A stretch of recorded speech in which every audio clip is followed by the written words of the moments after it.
Well, we're back at it. Sorry for the stuttering. I am just thrilled to be here as always, ladies and gentlemen. Hopefully you can hear me okay. It looks like everything's coming through good, but hope you guys are doing wonderful. Hope you had a wonderful Halloween. Earlier today, I did the drawing for the Discord t-shirts. So if you had entered, now's the time to check to see if you won. So far as nobody's giving it away. It's all in the video that I recorded. The minion and I, we did the wheel of names earlier with all the people that were interested in entering, and 2 winners were chosen. We gave away 2 shirts today. Well, we are awarding 2 shirts. I'll actually send them out as soon as I can. But, they'll be on the way for those 2 people that won. So you'll have to check that out. If you entered on our Discord for a t-shirt giveaway, then go over there and check it out. It's in the minion is so cute. Oh, thanks. Yeah, he's a great kid. He's just got a heart of gold. I don't know where my kids get their heart from. They are so wonderful and amazing, and it's like, wow, I don't know how I did that, but maybe it's their moms. I don't know. I don't know. They're good boys. I'm very proud of all of them, and it's an incredible honor to be their dad. So good to see Barbara Mora and HB Girl to you over in Rumble. Great to see you guys. Thank you so much for coming in. And Barbara's also over here on YouTube, as is Drake #1. Wizard Moon, Isaac Areola is here. Sinfully Wicked. Devin is here. Good to see you, Devin. And let's see, who didn't I say? I'm just going through the names. Rachel Gets It Right is in here. That's wonderful. Kat Doherty, good to see you. And I'm just looking for new names. Annie Manul is here. Aussie Tiprat is here. Good to see you guys. Thank you so much for coming in. And John Temprin. John, you might want to check Discord, just saying. I don't know if that's right or not, but yeah, anyway. Scott is in here. Scott is Scott Huber is here, so that's wonderful. And anybody I haven't said yet. Let's see. I think I got pretty much everybody. Todd is here. How you doing, Todd? Welcome to the show. Good to see you. And I think that might be it for the names that I needed to announce to say welcome. Grateful Owl. Of course, Grateful Owl's here. Good to see you. She was one of the first, actually the first through the door tonight. So it's great to see all of you guys. Thank you so much for being here and being a part of the journey. Hello to anybody that I missed. Billionaire Playboy is in here. It's Jordan Cogburn, by the way. You just rebranded. Well, you can be whoever you choose to be here in the portal. We don't care. Just so long as you're happy and you're here to enjoy the shows, and everybody's welcome. So great to see ya. John T. Yeah, well, I'm just saying, you might want to check that out. Anyway. If indeed you are the same person as the one who entered, you might be interested in that. Just saying. But yeah, it's good to see you all. And a hairball or something there. I have cats, 2 cats and a dog, and they're unfortunately all shedders. And I don't know how their hair gets into my mouth sometimes, but it does. I don't know. It's just being a pet lover, I guess. It's all those snuggles. Anyway, we got a full show lined up for you. Sheldon will be joining me as soon as he's able. He's going to hustle in here as quickly as he's capable of getting here. But until then, I'm going to be holding down the fort and hopefully keeping you all company and entertained as well as I can. We are going to be doing the news. We're going to be doing some articles of interest and intrigue. And then we're going to be doing some... We're going to be doing some cryptids. So I don't know what else a person could want in 2 hours of family entertainment dealing with the paranormal, but that's what I'm hoping to deliver for you guys. So hopefully you guys enjoy it. But let's see. I'm just trying to look at the chat here. Phil Funk is here. Good to see you. Phil says, hey, Brent, listen to the podcast all the time. This is my first live show. Well, welcome, Phil. I'm glad you're listening to the podcast. Thank you so much. Fair warning, the podcast and the live shows are two very different shows. We like to have a good time over here. We still, of course, take this stuff very seriously. It's not ever a joke or but we do like to have fun. So it's a very different show. This is more like a variety paranormal show, whereas the podcasts are very specific to either a witness or a topic. And so, they're just pretty much straightforward conversations dealing with the witness or the topic on the podcast. But these live shows are much more free form, and we just like to have a good time. So always, any of you guys that are in the chat, if you want to get my attention, please use all capital letters is the best way to get my attention. Unfortunately, I'm reading articles and doing lots of stuff. When Sheldon's here, he can keep an eye on that as well and let me know. But in any case, this is the Friday night show. It is the Day of the Dead. Apparently, there's two of them. Today and tomorrow are both Dia de los Muertos, and so this is the first Day of the Dead. So hopefully you are, I guess, honoring that, because the Day of the Dead is not a spooky holiday or anything. It's just more about reverence and honor for our loved ones who have passed on, and those of note, and just honoring the dead. So it's kind of a beautiful holiday, and we certainly try to honor the dead as well here, and the undead, and the maybe dead, and maybe something else. We like to talk about all of it. But at any rate, for those of you that celebrate Dia de los Muertos, happy Dia de los Muertos. I hope it was a wonderful day for you today, or evening for you tonight, whatever you're doing. And I guess tomorrow is as well. I thought it was just one day, but I looked at Google and it's like, oh, it's Friday and Saturday are both Dia de los Muertos. And maybe it's regional that both days are observed. I don't know. I don't understand it really for sure, but I'm just giving the information as I get it. There was another name that just popped up in here that I saw, and I was like, who was that? Phil Funk. Good to see you, though. It was somebody after Phil. Who was it? I'm just scrolling through the names that are popping up here. Oh, Diana Taylor Marr. Good to see you. Thank you for coming in and being a part of the journey tonight as well. So serious. Why, of course I'm serious. I love to be serious. Yes, we're very serious here. All right, we are going to get to the news here in a moment. I'm just looking through the chat quick. Paranormal Paul popped in. Hey, how you doing, brother? Good to see you. Thanks for coming in. Paranormal Paul is a wonderful guy. He's a show host of himself, of his own right, and he has a YouTube channel. So check him out. Ghost Radar is not on. You are right, Aussie Tiger. Thank you for pointing that out to me. I guess I'd best do that. I don't need to ask the date. It's already November. How the hell did this happen? I don't know where this came from, but the Ghost Radar is now on. And this is the green box you're seeing in the lower right of your screen as you're looking at it. This is basically like our weather here on the Paranormal Portal. Interestingly enough, it had been quiet for many, many days. Some days the Ghost Radar pops off all the time, just does, apparently detecting EM anomalies. And I'm not pretending that every one of those is paranormal, or even any of them are. I don't know. But it is curious.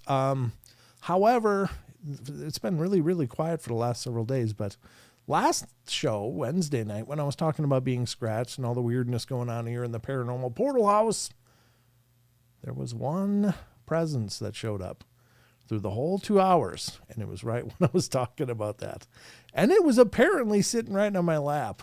So, because it shows this circular area of the Ghost Radar that I'm circling with my mouse in the lower right hand of your screen. That shows you in real space around me up to 25 yards away where the anomaly is. Now, if it's over here on the left side of this circle, there's only about, a yard or so before it hits the wall. After that is outside. So anything over here, it's not really too much of a concern. But anything here to here and around here, that's in the portal house. So interestingly enough, the dot that appeared on Wednesday's show was right there, and that's me. I'm right in the middle. So I thought that was funny. Anyway, keep an eye on that. I'm looking at the chat. Have I missed who's come in? Anybody else? Just taking a look quick. Just like it's the night of living dead. All the children are tucked in bed. Not me. I have a date with a lycanthropic state. Wow, that was pretty poetic. Some nice paranormal prose you're throwing out there, brother. Thank you. I appreciate it. Looks like Jason Finch came in. Good to see you, Jason, and Aussie Tiger, of course, who let me know the Ghost Radar wasn't on. Thank you. And I think that's, Talowich is in. How you doing? Good to see you. Thanks for coming in as well. I'm just looking. Diana is, I already said hello to Diana. Mopar Bill popped in. Good to see you, Mopar Bill. And Chucky Danger, of course. Chucky's been a long time friend of the show. Good to see you too, Paul. Thank you for coming in, man. That's really cool. I hope you stick around, at least for a while. Why not? But I think, was that a Sean Connery impression? No, it wasn't, but this is. I don't know if I do a good Sean Connery or not, but I like impressions. Impressions are fun. But I'm just looking through the chats as they're popping up. Looks like that's everybody so far. Oh, hi, Ruthie. Good for you. Good you're here again. Ruthie's been a long-time family member as well for our family on the Paranormal Portal. I'll be here until I have to get my son at 10. Well, fair enough, sir. I appreciate you being here as long as you can be. HB Girl to you. Good to see you over in Rumble. That is Lucky Gypsy, of course, and she usually keeps an eye on the Twitch as well, so thank you for that. And hello to anybody over on Twitch if you're there. We haven't got much attention over there. The last follower we picked up was actually like 28 days ago over there, so Twitch has been kind of crickets for us, but that's okay. I mean, it's just another platform where people could check out the show if they choose to. Maybe they'll stumble onto it. I don't know. It's anybody's guess. Fourth caller is here listening. Good to see you. Thanks for coming in. And you can just kick back and listen. You don't have to be an active chatter. But of course, if you're out there listening, I don't know who's out there listening. I just get little numbers on my screen. And only if you chat do I know. So, but certainly listening is absolutely wonderful as well. So thank you for that. Appreciate you guys being here. But I guess it's time to jump into the news and let's find out the articles I pulled up for your entertainment and pleasure and maybe a little education. We'll see. But it's time, ladies and gentlemen, for the news. It's time for the news. Let's get some news.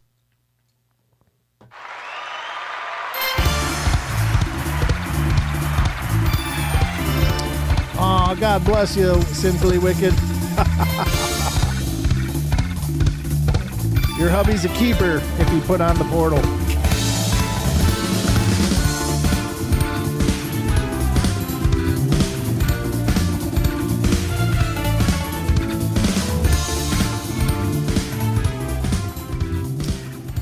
All right, here we are, ladies and gentlemen. Another fun-filled broadcast of the Paranormal Portal News, which is our top segment of the show where we dive into news articles and stories from around the world dealing with a number of different subjects, some of which are paranormal, some of which aren't.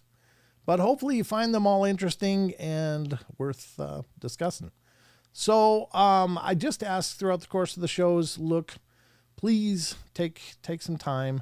Please get involved in checking out these sites. These sites are absolutely wonderful.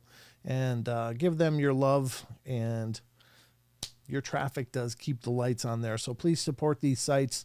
These are amazing sites. They do an incredible job, and I love all of them. But there's so much more information on all of these sites than we could ever cover on the Paranormal Portal. So give them a visit if you would. So the first story tonight is coming from an amazing site called unexplained-mysteries.com. This site continues to be one of my all-time faves of ever. They just do such a great job. And it's always current and updated. So, right, the first one is coming from the spirituality front of unexplained-mysteries.com.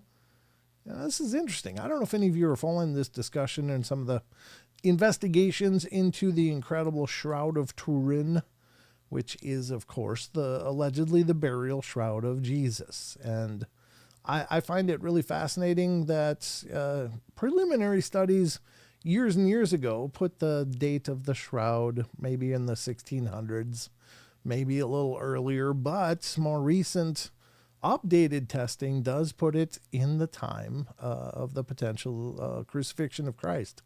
And so it could very well be legitimately the visage of Christ that you're looking at, which is, I think, amazing. And, again, the show is never about making you or encouraging you to believe anything.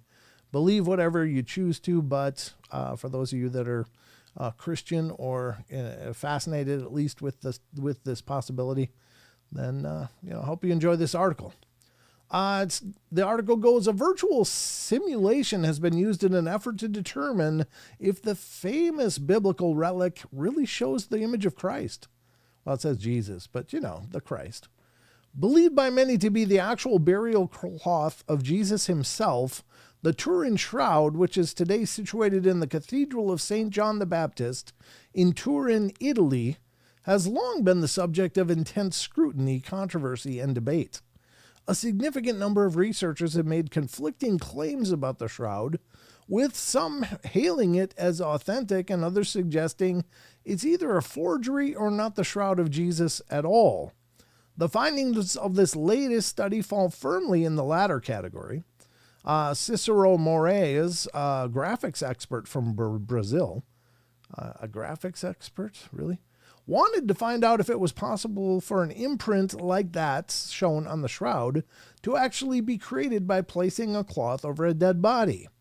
To determine this, he created a virtual computer simulation to see if the imprint matched the impressions that an actual human body would make when touching the cloth.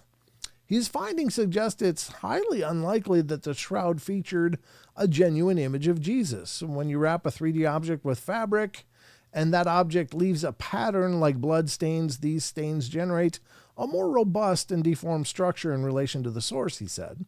Because his program told him.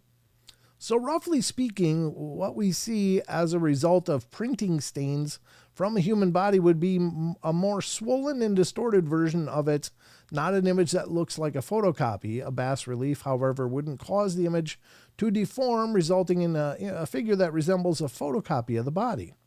Moraes, however, able to offer up his own explanation for the nature and origins of the shroud. On one side are those who think it's authentic shroud of Jesus Christ, and the other who think it's a forgery, he said. But I'm inclined towards another approach that is, in fact, a work of Christian art which managed to convey its intended message very successfully. Well, I don't think anybody's saying that the visage of Jesus on the shroud is just as a result of fabric laying on a body. I think people are suggesting that it is perhaps a result of the resurrection, which would have been a very energetic act, which would have imprinted the visage of Jesus on the burial shroud. Again, believe what you want. It's up to you.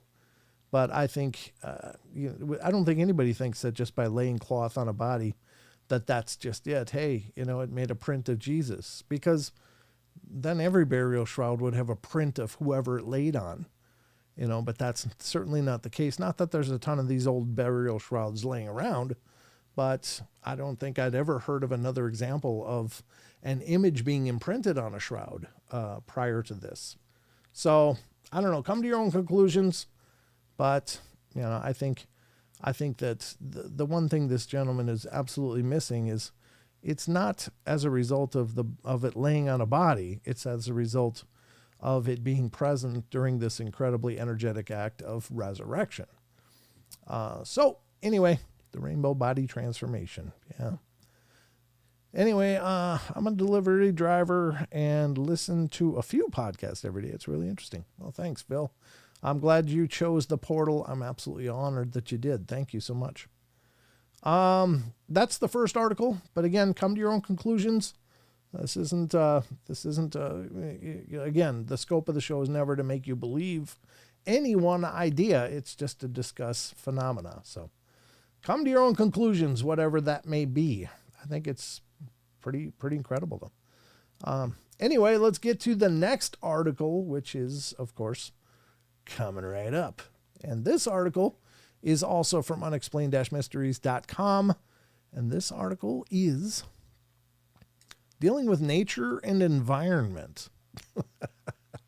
So I don't know about any of you guys, but of course, there's kind of a stigma around getting drunk. We think, it's just you're being irresponsible. You're being maybe careless. You're over imbibing, and that's not a good thing. It's not natural for us to do that. Well, you might be wrong. Because according to a study from Nature and Environment segment of unexplained-mysteries.com, animals probably get drunk all the time, scientists claim. The animals are tailgating.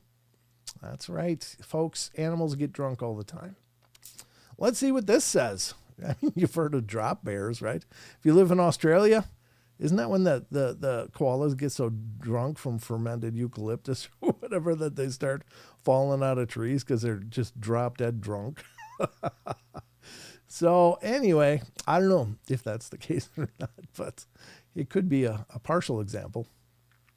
Animals are likely to get drunk on fermenting fruit much more often than previously thought.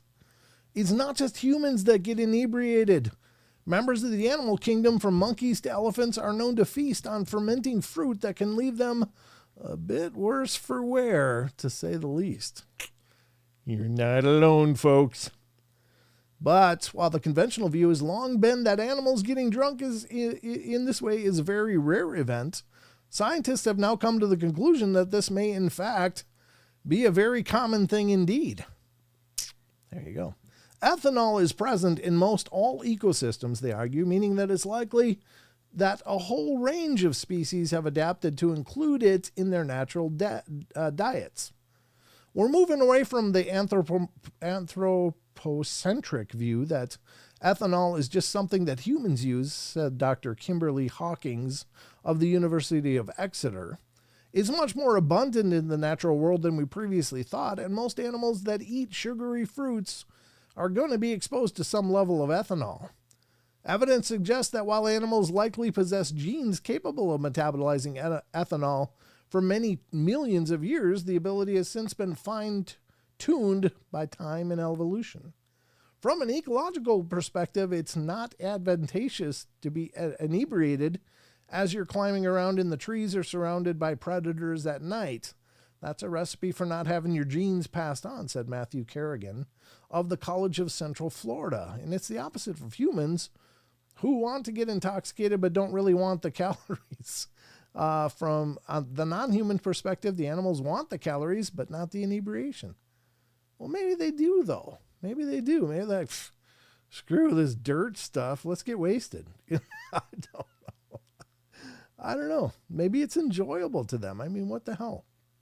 I don't want to apply human characteristics to them in a whole wide variety, but I don't think that they're, sometimes their thought process is any that very foreign to our own.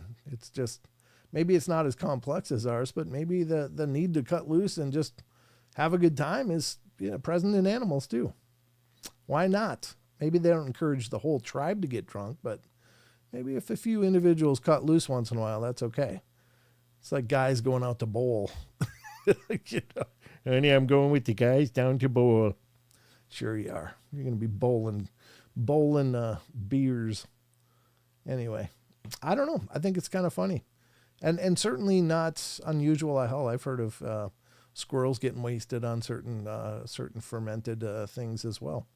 And they don't seem to mind it a whole lot. Maybe they got a hangover the next day or something, but I don't know. What do you think? Do you think animals are, the term party animal had to come from somewhere, right? Thank you. That just came to me. And you guys chose to be here. You poor people. You poor souls. Anyway, that I thought was funny. I hope you enjoyed that story, though. I thought it was hilarious. All right, let's get to the next story, and this will be the last one for the news tonight here on the portal. This one is a figure that's, I don't know, love him or hate him. I guess he's at least helping the discussion continue and progress forward to some degree. I don't know. I don't really know. I mean, I don't know the guy at all, so I really don't have an opinion of him personally. But I guess judging by the station that he had in his professional career, it's hard to give him just a gold card and say, oh, I believe whatever he says. I don't know if he can or not. I mean, I just don't know. And I'm not casting aspersions by saying that, but certainly history has shown that those that are tied to the governments probably aren't really interested in giving us a whole beautiful, transparent view of things as they are. He probably knows a lot more than he does say or can say. And again, I'm not faulting the guy, but he's become one of those figures that keeps popping up, at least in the UFO world. I don't know if any others, but I'm speaking, of course, of Luis Elizondo. Lou Elizondo. Of course, many people know him. He's currently been working with Tom DeLonge of the To the Stars Academy, which, again, I still hate that name. I think that's the worst name ever for an investigative UFO group. The To the Stars Academy. It sounds like a talent show. I don't like that name. But all things considered, whatever. I guess it doesn't really matter. It's semantics. I just don't like the name a whole lot. But let's see what this article says, because this comes from the UFO files of unexplainedmysteries.com. And this is Luis Elizondo presents UFO mothership in leaked event image. Interesting. Looks like it comes from 2022 if this is the image. I don't know if they give us a better view of it. Yeah, I guess they do. Huh. That's interesting. Let's see what it says. The former head of the ATIP showed the photograph at a recent private UFO event, but not everything was as it seemed. Elizondo, who previously headed up the Pentagon's Advanced Aerospace Threat Identification Program, or ATIP, has been a prominent figure in the UFO disclosure scene in recent years. A former U.S. Army counterintelligence specialist, the ex-Pentagon official, has been vocal in his criticism of the government's handling of the subject and maintains that a cover-up remains ongoing. His own claims haven't been without their own share of controversy, however. Most recently, Elizondo gave a talk at a private event in Philadelphia where he revealed to the audience a photograph of an alleged mothership photographed in the clouds above Romania. At a glance, the image seemed quite impressive, and when the footage of the event leaked online, it quickly generated considerable debate and intrigue on social media. Could this image be genuine evidence of extraterrestrial visitors? Actually, no, as it turns out. It's my shocked face. Let's see what it says. After the image had emerged, veteran Government Transparency Act advocate John Greenwald Jr. of Black Vault fame ran a reverse image search on Google to look for its original source. What he discovered was that the mothership was in fact little more than a chandelier reflecting off the inside of a window. So why was it being presented as a classified government photo of a UFO? Within a couple of days, Elizondo himself had commented on the blunder by blaming it on a friend in government who had given him the photograph a couple of years earlier. Whatever the case may be, it certainly hasn't done his own reputation any favors. Wow. Yeah, I don't think this was just a mishandling. There it is. Let's see what it says. With low contrast conditions between the darker clouds outside and the hair reflecting from inside, it blends nicely, partially obscuring the light fixture and creating a halo effect. Voila, a UFO. Well, how about that? There you have it. And this is the hair. That's the hair. This is somebody's head reflecting in the window along with this chandelier. Oh, how lame is that? Oh, Lou. What have you done? Yeah, see that it's just a money grab, isn't it? That's disappointing. I mean, again, I don't know the guy. And at least when he was called on it, he didn't try to double down on it. Although you'd be a fool to if you've already found the image on a Google search of all places. I mean, that's his fault though too. If he got a, and I did this once. Full disclosure, folks, I did this once myself because I trusted somebody. So I'm not saying it's impossible that Lou went, hey, cool, I'm going to release this and this will be the next big thing. What happened with me was I had a listener to the show who was involved pretty heavily in the UFO field. He had done a number of conferences, had talked to a lot of the big names, and was, and I'm still like not real happy about it, to be honest with you. He sent me a picture, and it was an image, and he said it was hand given to him by Edgar Mitchell. It's at a hotel in Florida, which was part of a conference he had attended. And the image was apparently, who was it? Neil Armstrong putting on the moon next to a obviously extraterrestrial base that they found. And the image at first blush to me, I mean, this is years and years ago, but I was like, whoa, can you believe this? And I said, well, can I release this? He goes, yeah. The guy said, yeah. I'm like, okay, cool. I put it out there. With this story on my social media. And within minutes, I got messaged. Dude, that is not the correct image. And in that message was a link to the real image. And it included no alien base, but it was the exact image. Somebody had obviously photoshopped in this alien base. Well, I was pissed. But it's true. I mean, I should have done my own research on it, but I just trusted this guy. And I put it out there, and I was absolutely embarrassed because if I'm throwing things out there like that throws my credibility into question. Like, why would a guy that has a show perpetuate hoaxes? That's not a good look. So I was absolutely mortified. Yep. So I don't know. All I did was immediately pull down the image with an apology, letting people know what had transpired since I posted it. I'm sorry that I put it out there. I'm not happy about it, but yeah, I mean, you gotta take it on the chin. And, I wasn't going to double down and say, no, I know this is from Edgar Mitchell. No, that other image must be the fake. It's like, no. Yeah, the original image was from NASA files, and it was not a putter that apparently Neil Armstrong was holding, but it was a tool that they were using while they were going along the moon's surface. So, so in Lou Elizondo's defense, it's happened to me. But I would hope someone in Lou's situation, with his pedigree, with his history, with his insider knowledge of things, why wouldn't he at least vet this? Why wouldn't he at least, at the very least, do a Google search and just see, is this image out there anywhere? What do you do? Hindsight's always 20/20, folks, but that's a concerning one. Well, I kind of agree. I mean, to me, this is a big blow. It's like, why is he presenting? And it's a private meeting as well, but somebody obviously snuck some recording in there, and that's not good. If you hear private, maybe that's not a good one to attend, because you might be getting absolutely fleeced. Who knows what they paid per head to be at this private event with Lou Elizondo, but it does sound like a money grab, and that's unfortunate.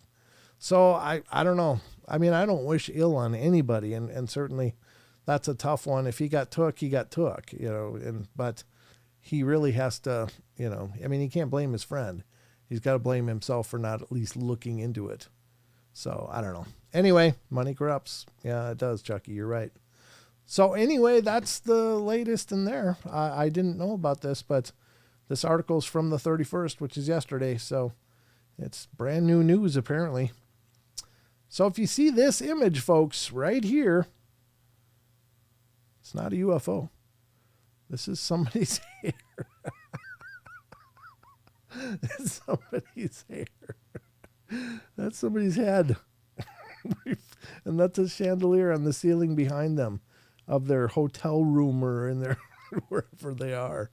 And it looks like it's part of the clouds, but nope, that's just the light reflecting on the ceiling showing up in the reflection. Oh, that's a zinger. God, that hurts. Dave Scott talked about it. It's a UFO because I said it is. Yeah, I mean, no, it's not. You know, it's absolutely funny. Well, it happens to anybody, I guess. And in all fairness, I'll give Lou benefit of the doubt on this one, but I think it was extraordinarily careless at the very least. So it's not a good look for a former A-tip head to be putting out hoaxed images. So that's not a UFO. That is a hair, somebody's hairline, and that is a chandelier. The end. All right. Wow. Right? Wow.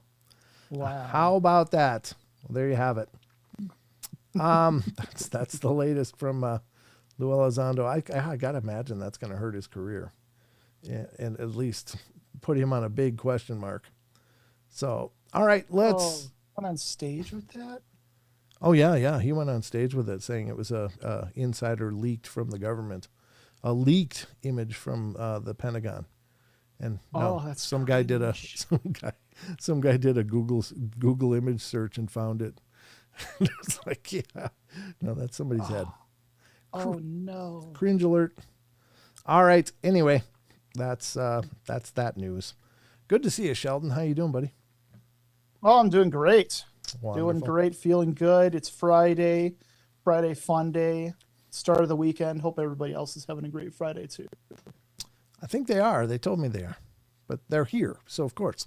What'd you do for Halloween? I handed out a lot of candy.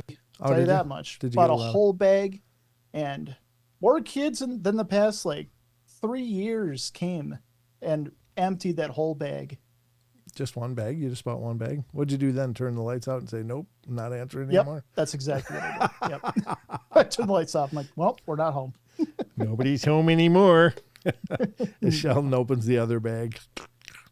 The other bag's mine. Okay. Trick or treat. Oh, thank you.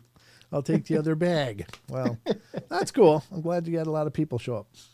Well, yeah, I mean, I only bought one bag because last 3 years, we hadn't gotten much traffic. So I'm like, okay, just one bag should do it, and then some extra for me, and then there was none for me. So There's none for you. You just went on a diet.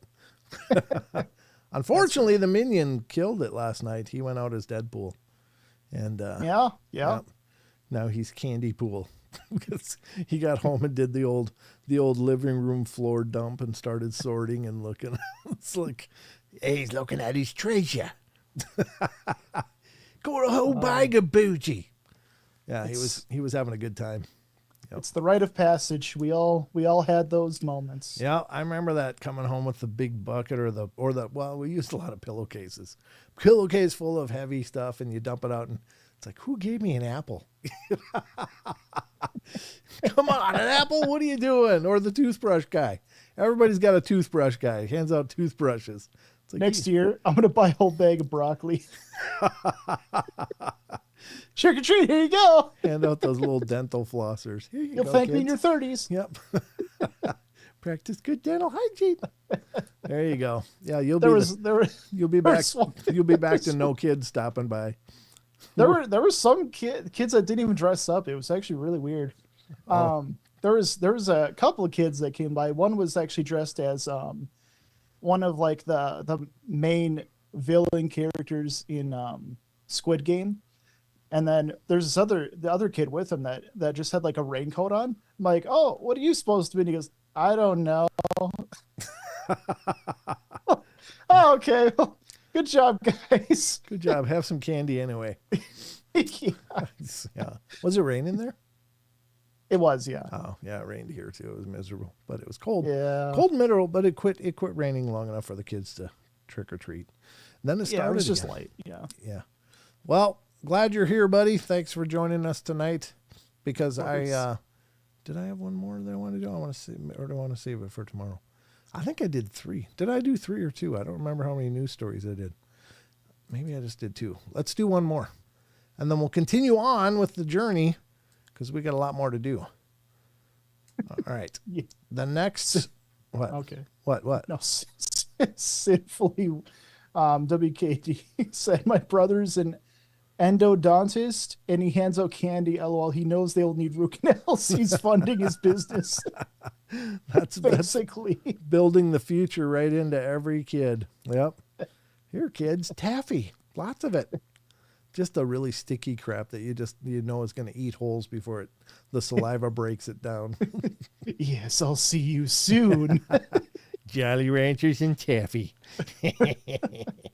Yeah, absolutely. The stickier, the better. Oh my God. Yeah. All right. Well, we got one more article to get through tonight here on the news. And this is from unexplained-mysteries.com. And it's from the extraterrestrial files. And I don't know. I should look at this. This one isn't one of those really huge ones. It's kind of interesting thought. I never really considered that this was a question, but apparently it was. However, scientists think they got something sorted out here. According to unexplained-mysteries.com and the article here from the extraterrestrial files, alien life could thrive without a home planet, study suggests. Well, that's good. So they could float through the nether regions of space and be just fine, I guess. Let's see what's going on. It says, we tend to assume that an alien civilization would have its own homeworld, but what if they didn't actually need one? Given that the only example of life that we know of is right here on Earth, it's reasonable to assume that any alien civilizations out there must have a similarly habitable home world to call their own. But what if this didn't have to be the case? Well, they would have had to start somewhere, right? They didn't just grow in spaceships. In a new study penned by researchers from Harvard and University of Edinburgh, scientists looked at the possibility of civilization that can thrive out in space without having to rely on planetary bodies. Could a species live entirely within self-sustaining ships, stations, and colonies?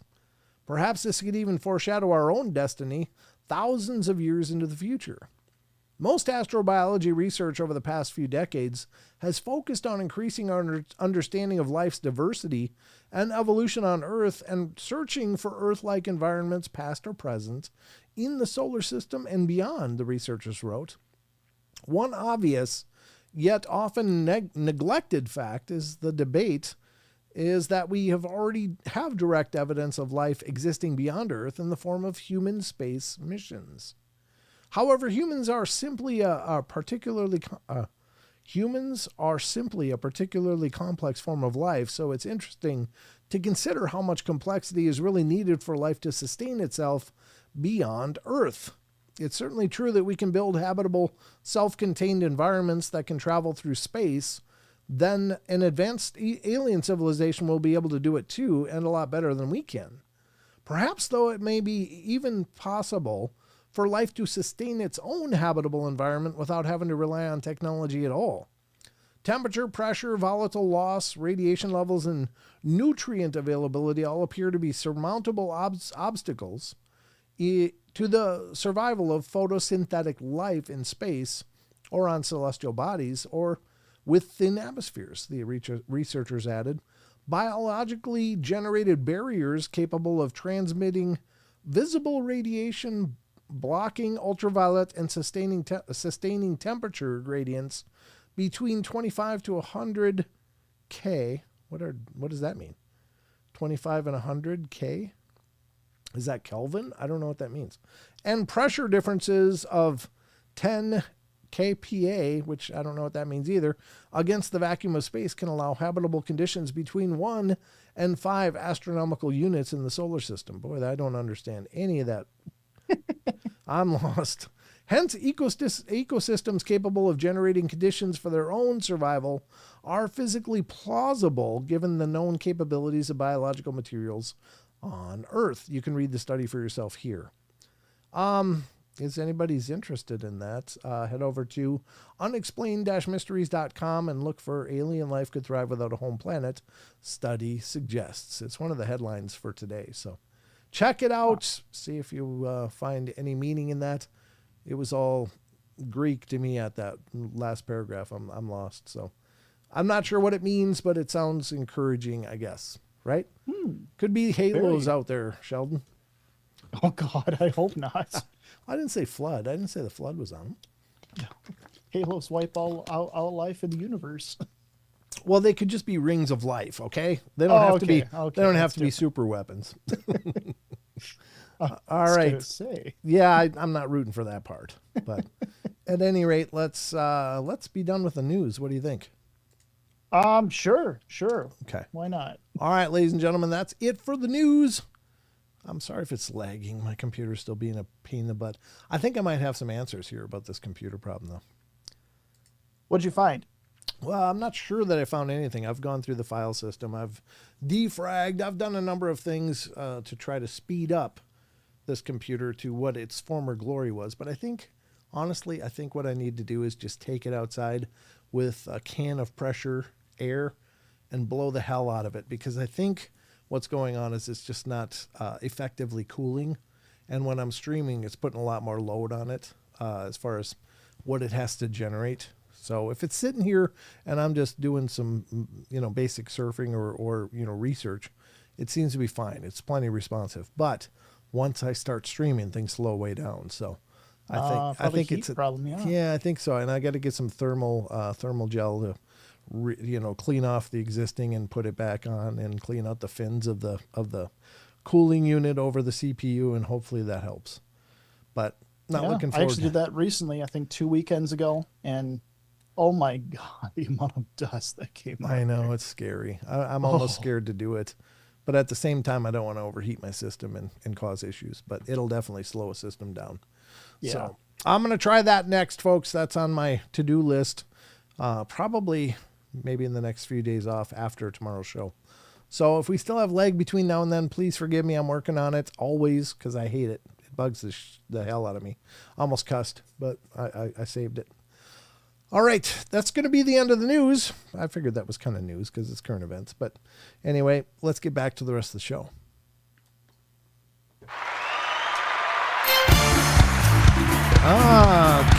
Kilopascal. It's a measurement of pressure. Thank you, Phil Funk. See, we got the greatest listeners.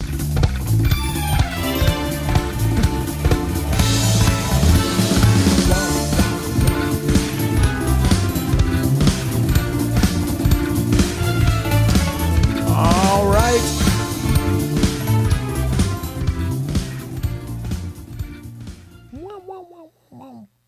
Kilopascals. Thank you for that, Phil Funk. We got the greatest listeners. There's no question. No kidding. You guys are so smart. You make me feel very slow. That's okay. I don't pretend to be a brilliant man. Not publicly. I keep all that private. So Genius in private. That's right. I'm a genius in my own head. I'm a genius at being me. Nobody can be me better than me. That's right. So That's true. I got that going for me. But all right, that was the news. I do have to do one thing first, Sheldon. Yes. Before we move along. Move further. Move further into the depths of the paranormal portal. Okay. All right. This, ladies and gentlemen, is a wonderful, wonderful product. I've been talking to you guys about it for a while now. This is Magic Mind, folks. Magic Mind. I really hope you guys will check it out. It's an amazing product. And these are meant to give you sharper mind and calm energy. It's supposed to lower your stress naturally and give you more vitality. I mean, who doesn't need vitality? I know I do, but they come in these great 15-day packs when you order them from Magic Mind, and each one of these little bottles is an amazing shot. And here's one right here. And all you do is just give it a little shake. You can refrigerate it if you want. You don't need to. I leave them here in the studio because I'm hitting these things every morning. However, I'm also hitting them in the afternoon on stream days. So I'm doubling up. Got more Magic Mind. This stuff is great. I'm an absolute big fan of this. It's something that I've come to use and love. I'm not a morning person. I really don't have energy in the morning. However, the addition of this little bit of nutrition and vitality packed into every one of these shots has been like a night and day difference for me. Again, all you do is give it a shake, crack it open, and throw it back. It's got a really light and, I don't know, a really healthy taste to it. I'm not a big vegetable eater. I'm really not. I tend to be largely a carnivore, but I love the way these things taste. It's literally a shot. And within 10, 15 minutes, I can already feel that energy coming, that vitality. I keep using that word, but it's a cool word. And it really is true. I've noticed it night and day. And folks, honestly, just let me see. Do I have it here? Yeah. Go to magicmind.com/portal. And if you use the code portal20, that will benefit the show. That'll help me out. Now, obviously, this is a paid endorsement, but my hand to God, I would not do this if it wasn't something I believe in, because my integrity and the show's integrity means the world to me. So I'm not going to be hawking something that I'm just like, well, they're paying me lots of money. Well, no, it's not what this is about. They've given us the opportunity to promote this. I've tested it thoroughly, and I absolutely adore it, and I hope you guys will give it a shot. So again, please head over to magicmind.com and give it a whirl. We'll go there right now. I'll just walk you through this. You want to learn more about it, including all the ingredients, that most of which I can't pronounce correctly, and I'm not going to try because it's not, it's far too many syllables. But you go over to magicmind.com, check it out. Here it is. It's the world's first mental performance shot. Tells you a little bit about it. Here's the ingredients, and you can check them all out yourself. But all of these ingredients are organic and responsibly harvested, and so there's no frankenfoods in this stuff. There's no frankenchemicals in this stuff. It's all naturally derived and healthy and good for you. Unless you have, any allergies that you need to be aware of, but nobody can anticipate that.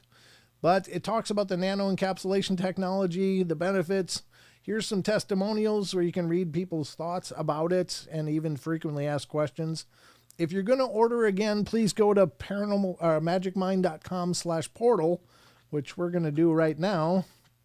And I'll show you what it looks like. And if you go to this page, this is specifically for the Paranormal Portal. Use the code portal20 when you order, and you'll be helping the show. But I assure you, if you give this a shot, you're not going to be disappointed. I'm totally blown away by it. I'm thrilled to be endorsing it here on the portal, and I hope you guys will give it a shot. It'll help you out, but it also helps out the show. So give it a shot. magicmind.com/portal, code portal20. And that'll give you more savings. So what's not to love? And special thank you to Magic Mind for letting us do this and giving us this opportunity. So I love this product, and I know you're going to love it too. All right.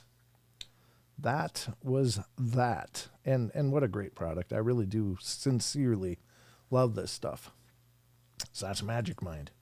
Sheldon, you should get some Magic Mind. Funny thing about that. Hold on, you're lagging. Hold on. Stop talking. I've been reading. Okay, now start over. Okay.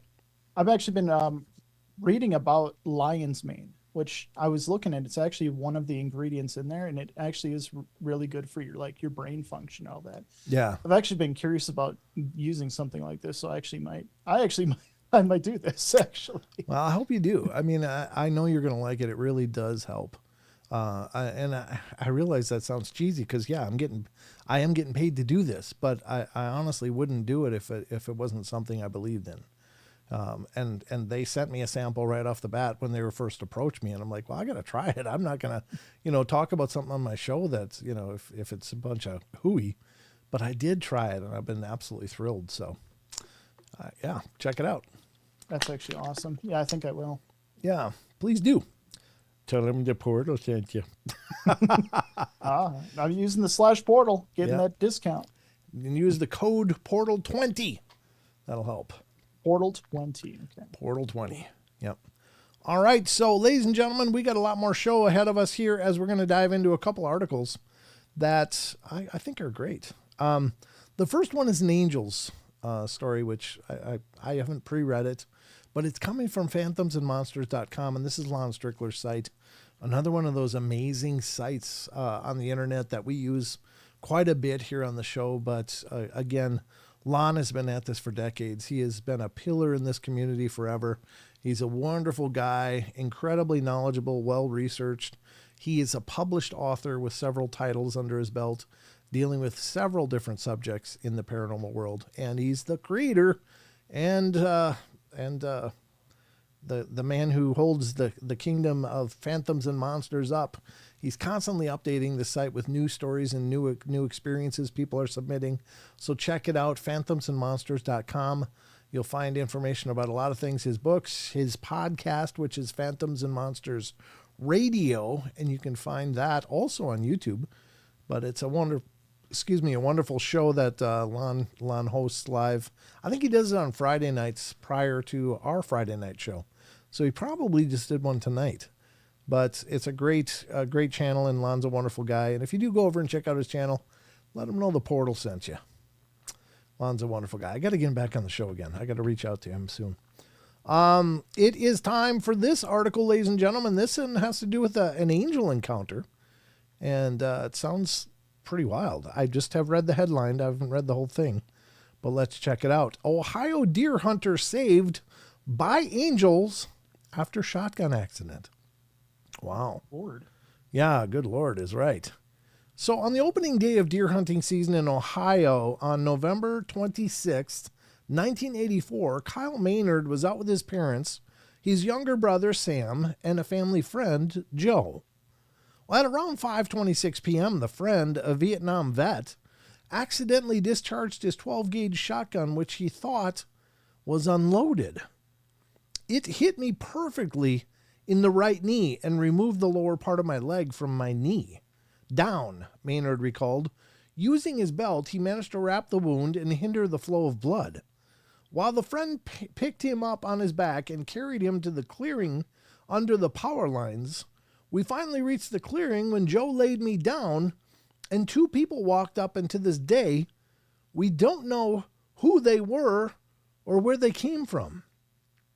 The man said he was a doctor, and the lady said she was an RN, and they just happened to be in the area bird watching when they heard all the yelling. We were 2.5 miles from anything, and nobody had permission to be there, and nobody in their right mind would be bird watching during the opening day of gun season in Ohio. These two people came out of the woods, and believe me, it's not the easiest place to walk in. It's either straight up or straight down with tons of green briars and honeysuckle thickets. Maynard believes that what happened next was a miracle. While laying under that power line, I died. I lost over 5.5 units of blood, and nobody that was there could explain what happened next. They said I stopped breathing and my eyes rolled back in my head. I died. I'm not sure what happened or how it happened, but I remember looking down and seeing my body and all the commotion. I guess you'd call it an out-of-body experience. I don't know. I can only relay what I remember and what I was told later. Everyone that was on the scene by this time, my parents, Sam and Joe, were all there, and they said that those people put their hands on my chest, and when they did, my eyes opened and I started breathing again, but they didn't do any chest compressions or any type of CPR, and I started breathing. The brother and the mother drove to a nearby house where they were about to call for a care flight helicopter. Maynard always liked to wear a hat, and he remembered, despite being gravely wounded, actually raising a fuss about his hat. One of the figures, the doctor, offered him his hat, which Maynard accepted and put on. To this day, Maynard keeps it locked in a safe in his home. I spent the next 1.5 years in recovery, and I have a leg with no knee. My right leg is fused straight, and I have 27 pins and 41 screws and a stainless steel rod from my groin to my ankle, and I've had 57 surgeries, because of that one incident. Looking back, Maynard believes the two beings that assisted him were angels. Wow. Lord. Yeah, how about that, huh? Oh. That's pretty incredible. Why didn't they heal his leg? Sorry. I'm a dick. Sorry, that was a rude statement, but this is why, no matter how sure you are, and we are drilled this into our heads in the military, and you should have this drilled in your heads. Always treat a gun as if it's loaded. I don't care how sure you are that it's not. You always treat it like it is. Yeah. Yeah. Because of these instances right here. Yeah, exactly. It is crazy.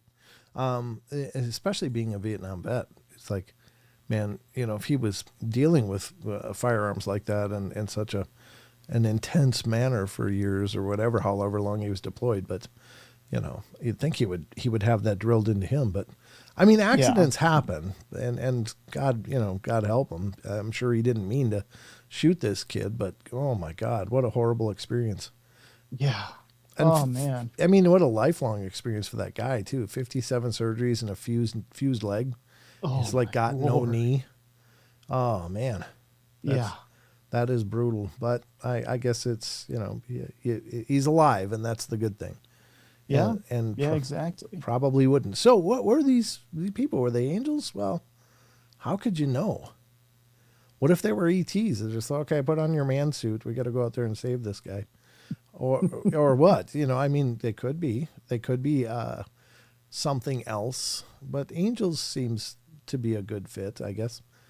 For some reason, or at least guardians, angels, whatever word you want to call them. Yeah, exactly. But what a cool story. So that's the first one tonight. I got another one from Phantoms and Monsters I wanted to visit with you tonight about. Well, just about with all of you, not just one, but here. Oh. What? Sorry, I was just reading. Sinfully said, I had a patient many years ago who had no face. He accidentally blew it up cleaning his gun. Oh no! What a nightmare. Aliens would have ate him. Well, they could be vegan aliens. Maybe they don't. maybe they're meat-asaurs. Oh my God. Maybe they're plantosauruses. First Jurassic Park, you remember? Yeah. All right, let's get to this one. This one has to do with strugoi, which I think, I'm not positive, but I think strugoi is a Russian or Slavic word for a vampire. But ER receptionist reacts to possible tall, thin strugoi couple seeking permission to enter. Ooh, sounds like black-eyed kids, but black-eyed adults. I don't know. Yeah. But strugoi, I wonder what's going on. I really haven't read this, so I don't know. Let's see what it says. A rural Iowa hospital. Iowa. Wow. Receptionist encounters a bizarre couple who seem like they need her permission to enter the ER. Were these actual strugoi or vampires? Yeah, it was vampires. I was right. Mm-hmm. I received the following account. Hello, Lon. I watched your vampire video recently, so I decided to contact you. My mom has worked in a small rural hospital in eastern Iowa for about 6 years. She's an ER receptionist, so she's the first person you see when you come into the emergency room. The one to give you all the paperwork to fill out and such. Well, throughout these 6 years, she worked mostly nights, 7 p.m. to 7 a.m., and has seen the town's cast of characters. Every transient, druggie, and local who's passed through that lobby, and she's seen each one at least twice. But one night, she encountered something she had never seen before, or again since. Back in the first year, my mom was quick to get the hang of things, and she was left alone to work the counter. The ER faced the parking lot so she could see the people coming in from far away and anticipate their moves. One night at about 2 a.m., she was working on her computer and looked up and was surprised to see 2 people were standing there. A man and a woman just standing there, staring at her. And she stared back. The parking lot was dark. There was no car in sight. And they just appeared. That's all kinds of creepy. After a long moment, they came into the lobby and went right up to the desk. My mom said the alarm bells started going off in her head that something wasn't right. For one thing, they were very tall.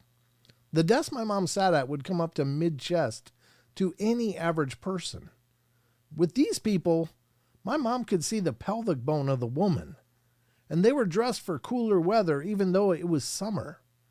And they were also very skinny, and my mom emphasized this, very dry looking. But they didn't look like your typical druggies. The woman kept stroking her neck with long fingers, saying that she had a sore throat. My mom, for the first and only time, didn't say a word. She just looked at them.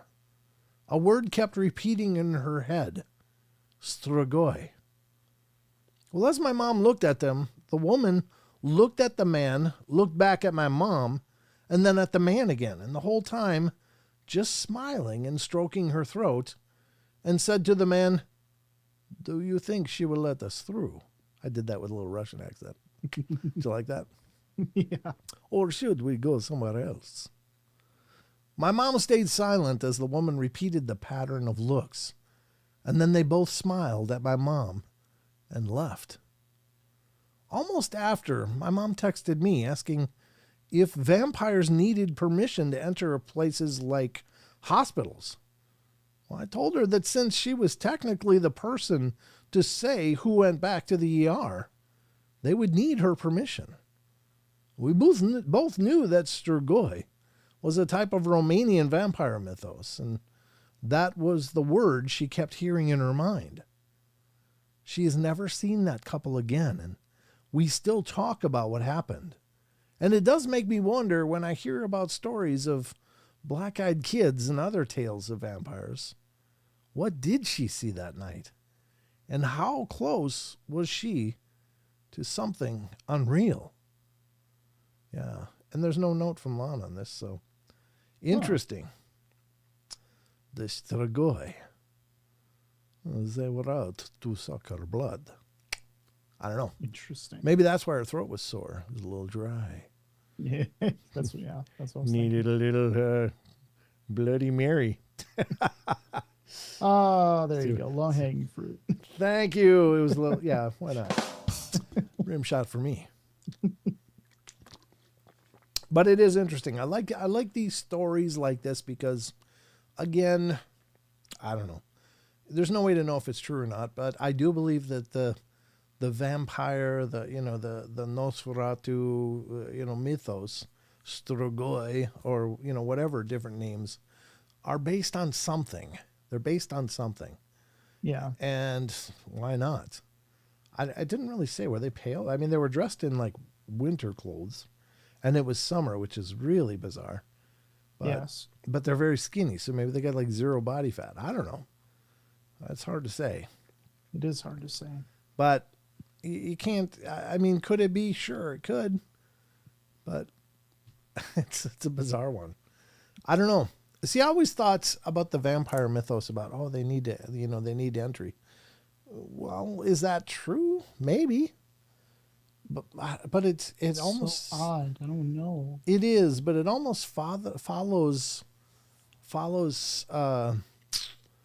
Black-eyed kids almost. well, the black-eyed kids echoes this thing, and Yeah. but there's something, there's some thing with the Fae that also deals with needing permission. But then again, when you think about even hauntings, and this is something I firmly believe in, is that a haunting spirit needs your permission to haunt. And it's, again, not very different, because, and your permission may not be like, oh yeah, come on in and haunt. That'd be great.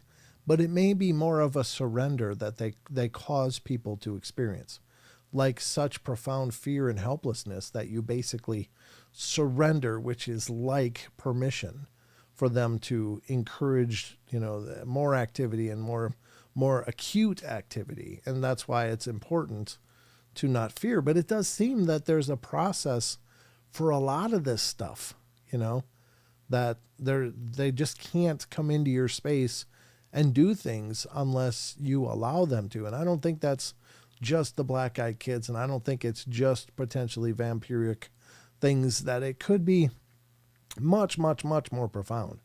Well, that makes the connection between all of that makes it seem like vampires more of a spiritual thing than a physical. Well, it may be, or maybe they're multi-dimensional or something, but they still may have it still may require permission of some sort. And I don't really understand that, because if they're a physical being, that, like, people don't ask other people permission all the time. They'll just, I'm coming in, that's it. And then horrible things happen, but they didn't need permission. But perhaps with these supernatural things, they do. And maybe what that is more of a statement to how much more powerful we actually are than we think we are. You know, that they can't do stuff without our permission, whether implied or specific permission, and again, fear could be a permission of sorts. If you surrender to it, then you're giving them power over you. But I think it's a statement more of how incredibly capable we actually are. We just don't know that we are. We're led to believe that we're these people stuck in meat suits. We can't do anything to the world around us without physically, altering it. But maybe we're much more powerful than we believe. And that's kind of an encouraging and an empowering statement, right? Oh, it is. I have given that thought too. Like, these beings, like when you look at dark entities, or even when you look at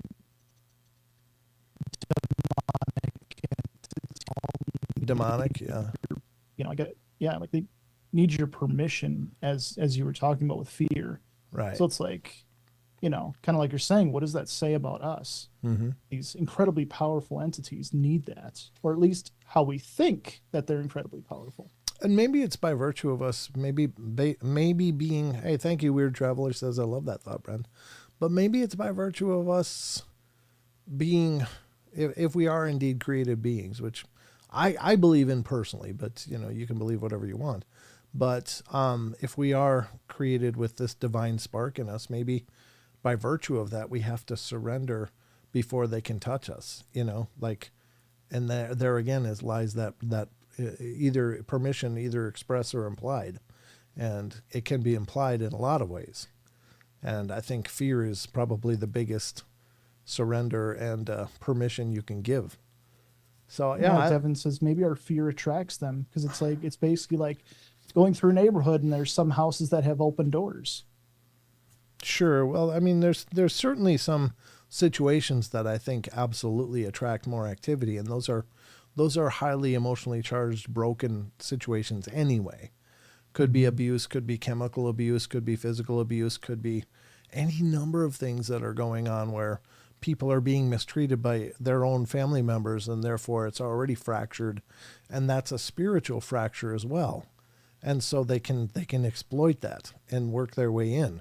That's like the low-hanging fruit, I think, for some of these predatory presences, that they look for broken people, they look for damaged people, because it's a quicker win than going after somebody who's very strongly spiritual and pious and very devoted to their vision of life and whatever. If they're very empowered, self-empowered people are not good targets for these things. Those people that acknowledge that they have strength, whether through themselves or through their faith or whatever. And that, I think, is a huge barrier. So they go for the broken.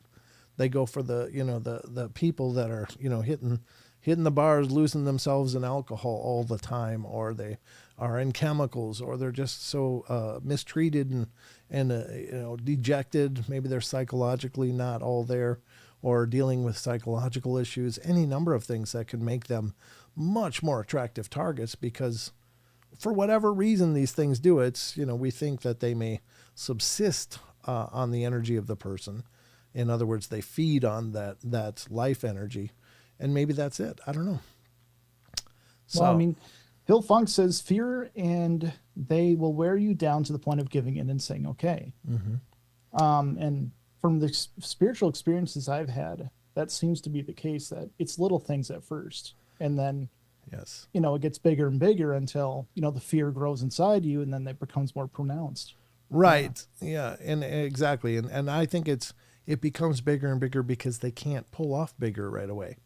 Because I mean, if they could just blow your door down, these creatures could just blow your door down and start throwing furniture and appearing as these, huge, horrible entities. It'd be like, yeah, I'm done. People would just give up, but they can't start. Every haunting starts out so subtly. It's just little things, but it makes people uncertain. It makes them question and not feel like they're in control of their environment. So that's already a surrender of sorts. It's like something's happening. I don't know what it is, and I'm not feeling real empowered here. And then it becomes a little more aggressive, and more things start happening. And then and God only knows where it can end up. But I'm just saying that's why it's really important. Yeah, it's the frog in boiling water metaphor. Absolutely. If you put it in boiling water, they'll jump right out. But if you start out with just lukewarm water and just slowly crank up the heat, it'll boil right to death without even trying to swim away. Yep. I asked Dr. Dennis Carroll if Brent Thomas interviewed him. He said no. Thanks, Grandizer. Yeah, I'm happy to interview anybody. If you can tell me how to get in touch with Dr. Dennis Carroll. I'm not sure who that is. The name is familiar, though. I know I've heard the name before, but my dyslexia is names. I always forget names, or, I don't know. I remember faces always, but names for me are just tough. So Yeah, thanks for passing it down. Oh, do you have that too? Yes, I'm garbage with names. Yeah. Oh my God, I'm garbage. Me too. But faces, I'm like, I know you. Hey, I know you. Yeah. Yeah. Hey, what's your name again? Exactly. What do you mean? We went through school together. I know, but I forgot. know. That's happened to me. I've forgotten people I've known for years. I know them, and I know them, but I just can't remember their name. And I think it's just I'm getting older, but maybe it's just a genetic defect. No, that's been me for years. Yeah. So, I'm so sorry, son. I'm so sorry. oh my God. It's not my fault. It was probably given to me too, somewhere. I just don't know who in the family struggles with names. Anyway, that was a good article. I hope you guys enjoyed that. What time do we got now? God, it's already 8:22. We better get to some creatures, huh? Oh my Lord. We better get to some cryptids. I remember birthdays more than names. Yeah, I don't remember birthdays either, Kat. No, I suck can't. at both of them. I only remember a handful of birthdays of people that are so important to me. And it makes me feel terrible, but I just can't remember. I don't even usually remember what day it is. But anyway. All right. Yeah. Time for some cryptid, Sheldon. Yes.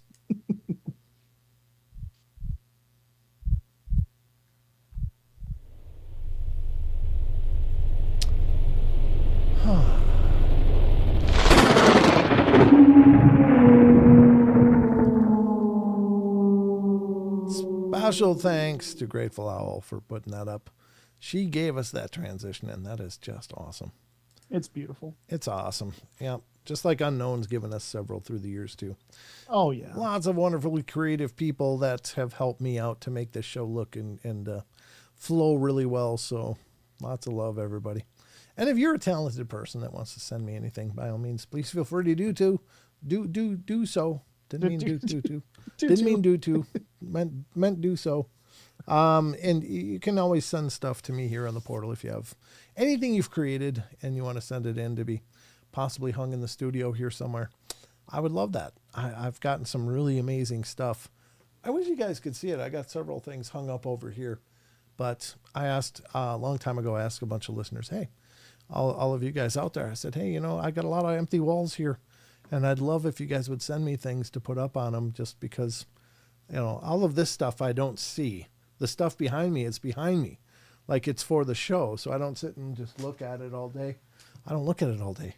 But these other walls I've started to decorate with the stuff you guys have sent me, and it's so cool. It's just like I look up and I get this warm, fuzzy feeling in my heart because I know you guys love me, and that makes me feel awesome. So, but you can go to paranormalportal.net. The actual P.O. box address is at the bottom of the page. Scroll all the way to the bottom. That's the P.O. box address. Send me whatever you want. Rachel's Rachel's D-hole is up here, as is image of Bigfoot. I mean, again, names, but Yep. yeah. Mr. Anderson from Florida, his Bigfoot sketch, another one he did. I got some ceramics hanging over here. Barbara Mora's ceramics she sent me is up on the wall over there. You guys can't see it, but I look at it every day. Just beautiful stuff you guys have given me. Oh, can confirm that wall is filled. Yeah, you've been here. Yeah, Yeah. And it's more filled now since when you were here last. Oh my Lord! Yes, Nice. I've been hanging up stuff a lot. Awesome. Grandizer says I have a lifelong interest in the paranormal. Good. I've had several of my own experiences. I decided to start the Paranormal Portal to dive. Hey, that's mine. I'm like, why does that sound familiar? Oh yeah, you got it from my website. That's from paranormalportal.net. I thought, Grandizer, you're like a brother I never met. Oh my God! You're plagiarizing me. Well, you're starting your own portal, huh? Oh, really? Well, our portal's bigger. And it's trademarked, just so you know. It is literally trademarked. So, I just, that's an important thing to do. All right, well, we're going to dive into some cryptid stories, ladies and gentlemen. So I hope you guys are ready to dig into some, because we're going to start our journey over on Sasquatch Chronicles, Mr. Wes Germer. And he's given us his blessing to look at these stories and talk about them on the show. God bless you, Wes. Love you, brother. I mean Absolutely. it. All right, we're going to head over to there, and the first one up is Lulu for sure. And this is, I hope I turned off that other thing, because when I go back to two cameras, it's going to howl at us again. Orange Eyes Looking at Me. This is from November 1st. This is today old. Brand new, brand spanking new. It's in a listener email that Wes got, and it goes like this. Listener writes, I've had a few weird things happen, similar to what I've heard on your show. I recently moved into a new house in South Central MO. That's Missouri, right? Yes, because MT is Montana. Yeah. Missouri. MO, I think, is Missouri. Look it up, Sheldon, will you? Okay. What is the abbreviation for Missouri? I think it's MO.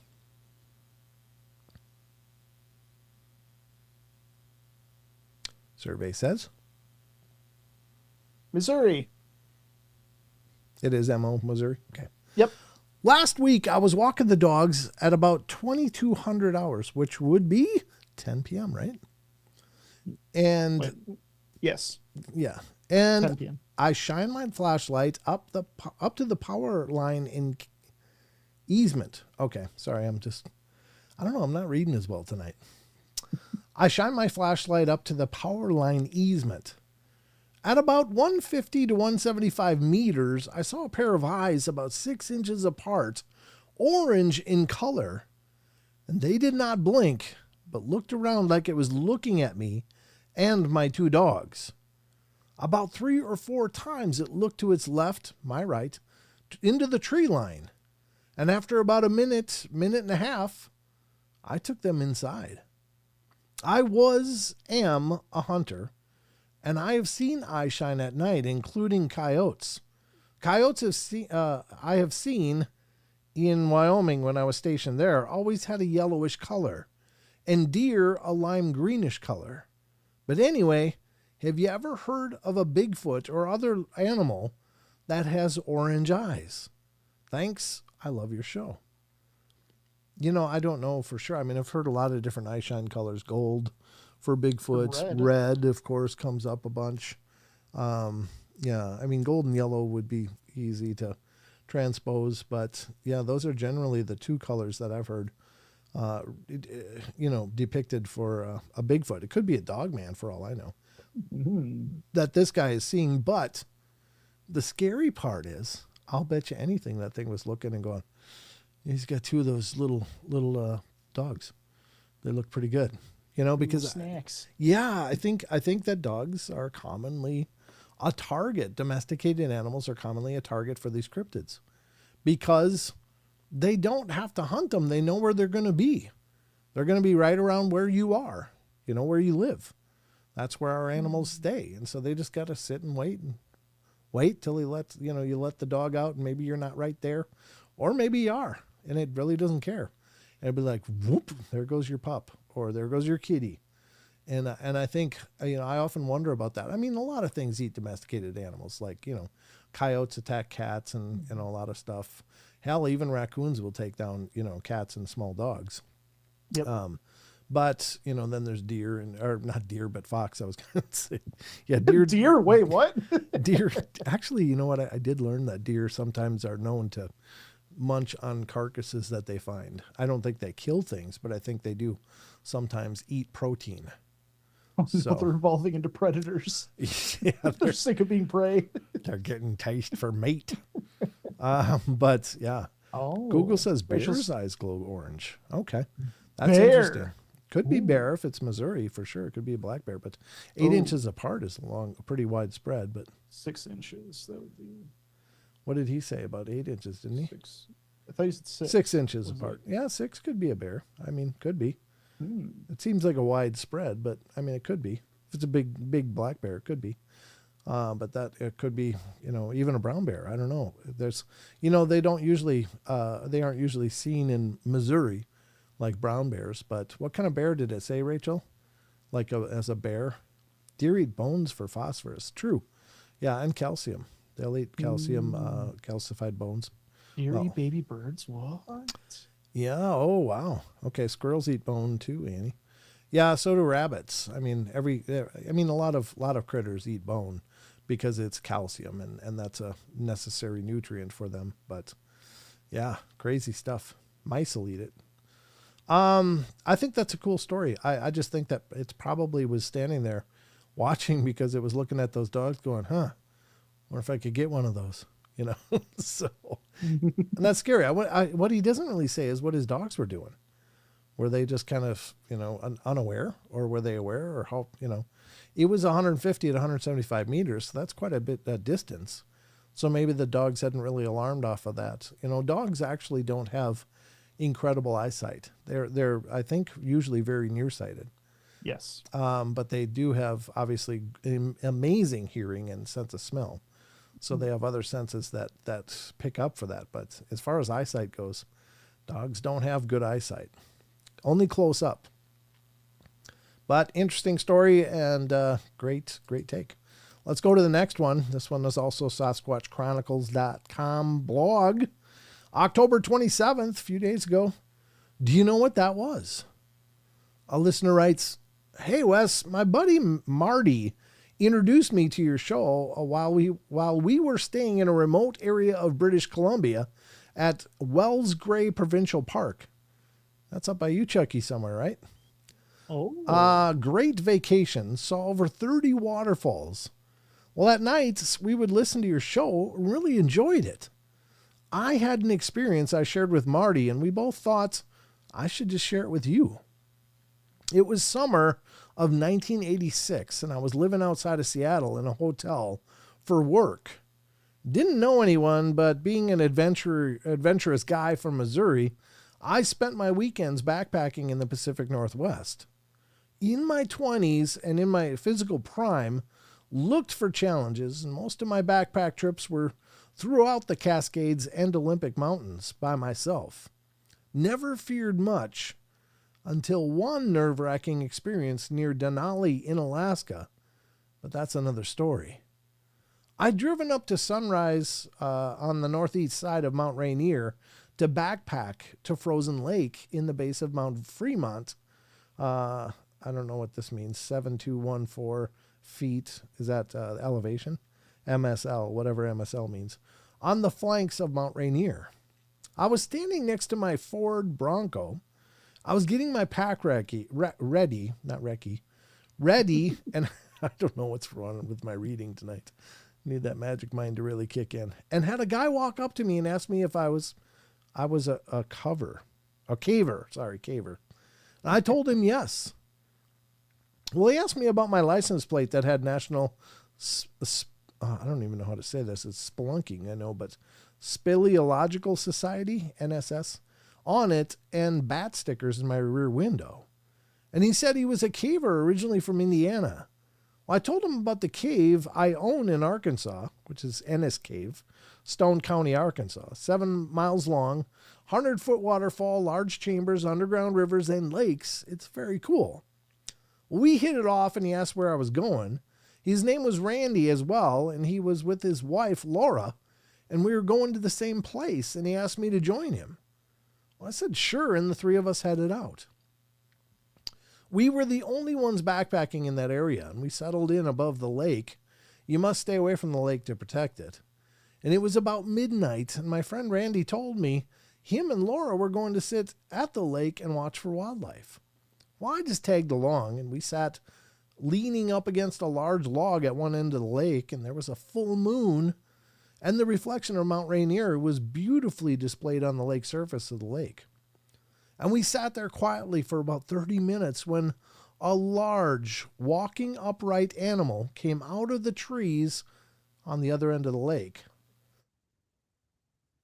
walked down by the lake, and stopped, looking directly across the lake, about 200 feet, at where we were sitting. No one said anything. We just stared and watched this thing standing quietly without moving for at least 10 minutes.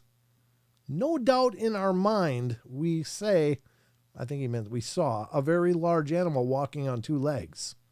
Lots of moonlight to display it. Could not tell the details, like if it was hairy or what color it was. Well, after it turned and walked back into the trees, my friend Randy turned to me and said, "Do you know what that was?" Before I could say anything, his wife, Laura, said, "That was Sasquatch." Well, I felt the same way. We were still pretty speechless, not knowing how to process and what we just saw. We decided to head to the tents and investigate in the morning. Well, I didn't sleep much that night, nor did Randy and Laura. Well, naturally, we heard all kinds of noises, and I was on edge. Woke up to the ground shaking around me, thinking there was an earthquake in the mountain, being its a dormant volcano. And it was a herd of elk moving past us to the meadow to feed as the sun was coming up. What a beautiful sight. Well, after we ate breakfast, we went down to the lake to look around, and we looked at the trees behind where it was standing just to size it up, thinking it was about 7 to 8 feet tall. We found no tracks and noticed the ground was such we weren't leaving tracks either, so no surprise. No evidence it had been there to me, and I'm not an expert on such things.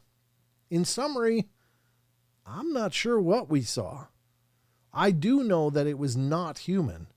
It walked on 2 feet, around 7 to 9 feet tall, moved slow and methodically, and left no evidence except for 3 people seeing it from about 200 feet away for 10 minutes. So it wasn't a flash-by experience. No smells, and I'm not sure the direction of the wind, or if there's any. No sound, just the full moon across a small lake showing a non-human creature in the moonlight. I know what I believe it was, but I have no other proof other than my own experience. That's pretty crazy. Is that your puppy? Yeah. Is that Miss Nova? Yeah, she's being a baby. Oh, what a baby. What a baby girl. Her head's kind of disappearing. There she is. Pretty girl, Nova. All right. Well, that's cool. That's a cool experience. I mean, it's a very benign experience, but I like those better, actually. I like the ones where they see each other. You see them, they see you, and you both go, oh, wow. MSL is how far you are above sea level, meaning mean sea level. Phil, you are just a wonderful source of information tonight. Thank you. I appreciate that. Yeah. That's Sheldon's dog, Nova, ladies and gentlemen. She's a big lap baby. Yeah, she is.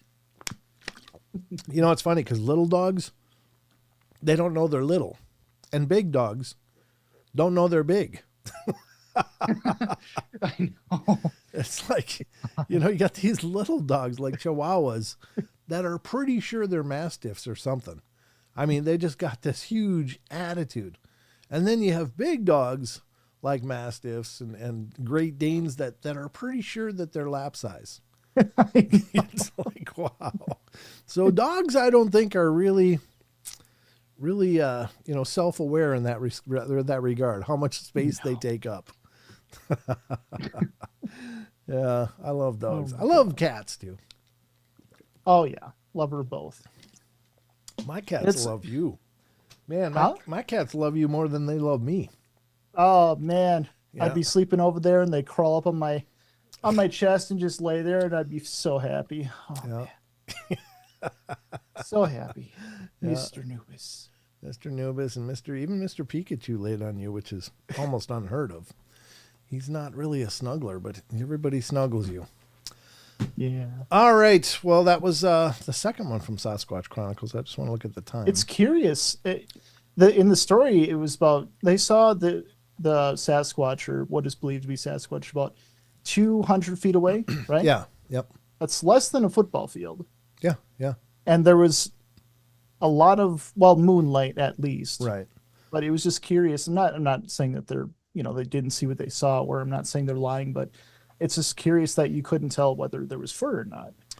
Well, I was curious. it is night, and when your eyes adjust to moonlight, you really can see exceptionally well. I mean, our eyes do adjust to darkness.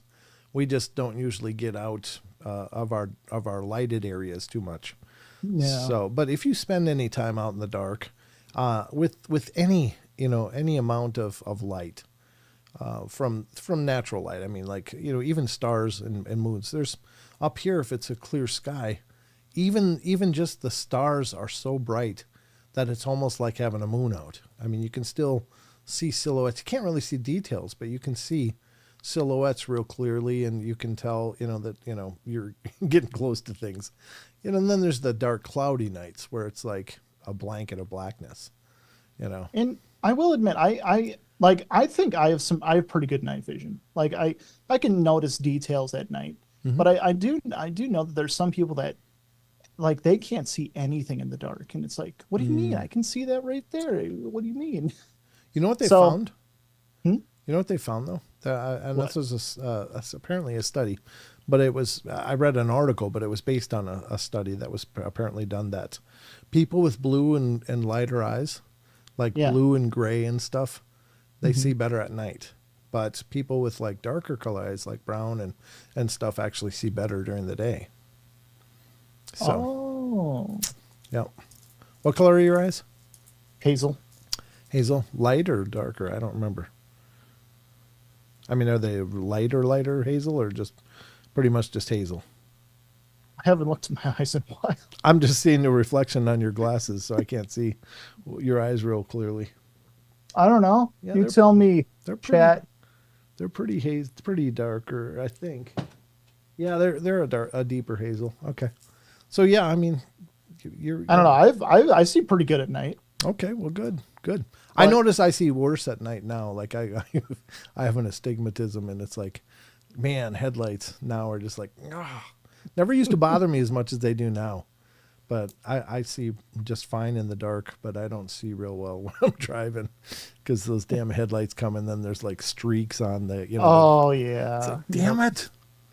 Just drives me crazy. And there's so many two-way roads up here in the north of Idaho. It's like, give me a median, for God's sakes. But as far as the story goes, that could be the reason. Maybe that person just doesn't have very good night definition, type of thing. Tommy Cooper says color blindness will actually give you better night vision. Oh, that's cool. I'm not colorblind, but I'm sure that could very well be true, because, you're probably not dealing with all the hues that everyone else is. That's a good point. Doesn't cloud you. Staring contest go, Phil says. I would lose. Oh my God, my eyes have been irritated all day. You know what I would do? I would get a JPEG ready and just do a scene change where I'm staring. and just hold it and just set it. I win all the tournaments. I win them all. You don't know you're looking at a JPEG. Uncaged, I completely agree. What's that? Headlights are bright white blue now. Oh, they're so bright. Then the other ones were more orange, like firelight. That's true, yeah. Uncaged That is Savage, that's a true. good point. Yeah, that's very true. And then some people got those like neon like blue lights. It's like, oh my God, that should be illegal. I Yeah, swear some to of them are God. brutal. They almost look like high beams, you know? Yes, they Yeah. do. Yeah, they're just really brutal. But I don't know. That's the way things are. All right. Well, that was that. I think we want to move over to Phantoms and Monsters. I do have more. I want to close this one so I don't try to reread it. Yeah. I've been known to do that, Sheldon. Yeah, I've been known Wow. to reread a story or two here on the portal. that is So- true. Yeah, you mocking me now? Is that Yeah. what's going on? I do know that happens. It You're does. It does, unfortunately. All right. We're going to go back over to Phantoms and Monsters again. This is, of course, Lon Strickler's site. And we talked about Lon and all of his work. So please support, all of these sites again. But this one is coming from October 26th. And this is another Bigfoot type of report. And it's black, furry, ape-like creature seen near Ames, Iowa. That's not real far from you, Sheldon. Not too far. No. I went down to Ames, Iowa back in the day with actually your mom. Went and saw a Oh. U2 concert down there, Zoo TV tour Oh. with your Uncle Dave. Oh, really? Yeah. It was a good time. Good show. All right. Primus actually opened for him, which was really cool. I'd never seen Primus before, but I became a Les Claypool fan on that night. It's great. My name is Mud. Black furry ape-like creature seen near Ames, Iowa. Let's check it out. 2 Iowa brothers observe a puzzling black furry creature that looks and moves like a gorilla or ape. Bigfoot, maybe? Aha. Well, Yes. after a decade, the witness still has no idea what they witnessed. This is 2014, and they just didn't come up with Bigfoot after that? Yeah. Anyway, let's dig into it. Lon says, I received the following account. In 2014, when my brother and I were in central Iowa near Ames, we were coming back from a movie, and it was autumn and generally cold night with good visibility. Well, as soon as we parked the SUV, we went into his apartment. His window overlooked the parking lot, and we were both looking to make sure the headlights were off, etc. Well, lo and behold, here comes something that, to this date, neither he or I have identified. It was black, had bear-like fur, and I'd say about the size of a gorilla. And oddly enough, this animal was fast, and its motion was using its 2 large arms to propel its body where its legs were in a seated lotus-like position. Oh, that's weird. So its legs were like crossed over. Yeah. I wonder if could be like a birth defect or something, right? Like I'm sure Bigfoot would have birth defects too, right? I've heard some stories of Bigfoot being more lame and coming to trust people and such. They're out there. There's stories like that. Well, both he and I just saw it, and we were both transfixed, and as it disappeared into the adjacent woods. Both he and I have tried to see whether it was a dog bear, or some other creature. But it's the locomotion of the animal that was mainly like a large ape, which to this date is totally mysterious to us. I'm a scientist by training, and to this date, we don't know. We only saw that one time, and unfortunately, the parking lot was fine gravel, so we didn't see any prints or fur or hair. Does anyone see this type of thing? And yes, besides popcorn, we were both stone cold sober and alert. Wow. Yeah, I just have to wonder if it wouldn't have been some kind of birth defect.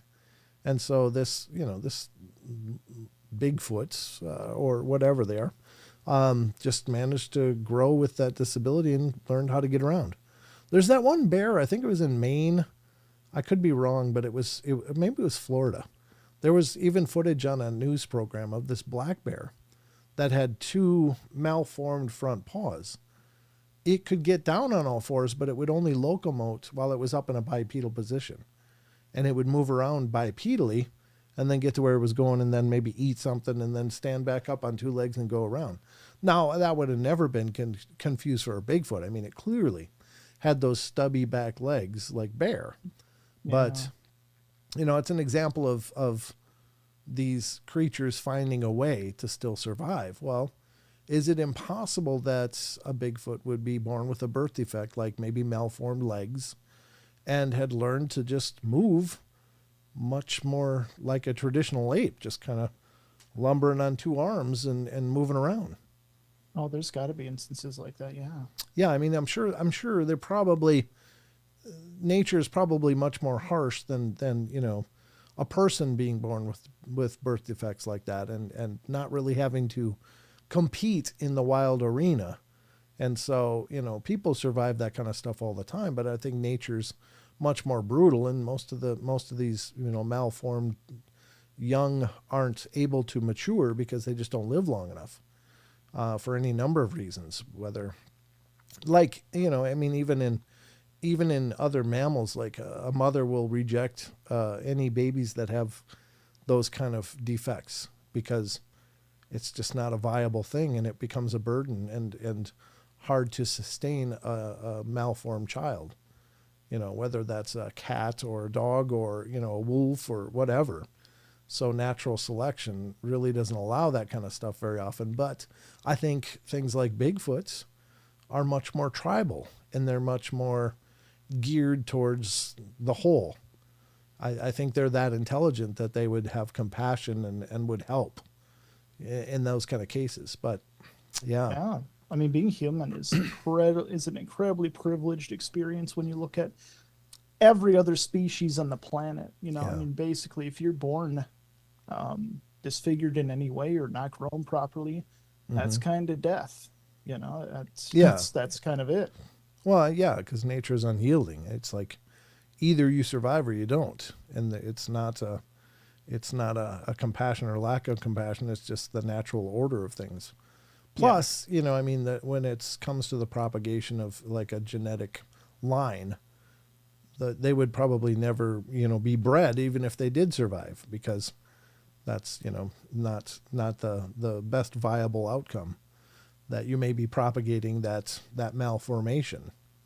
And I know that sounds cold and horrible, but, thank God people have compassion and help each other, and we take care of our own usually.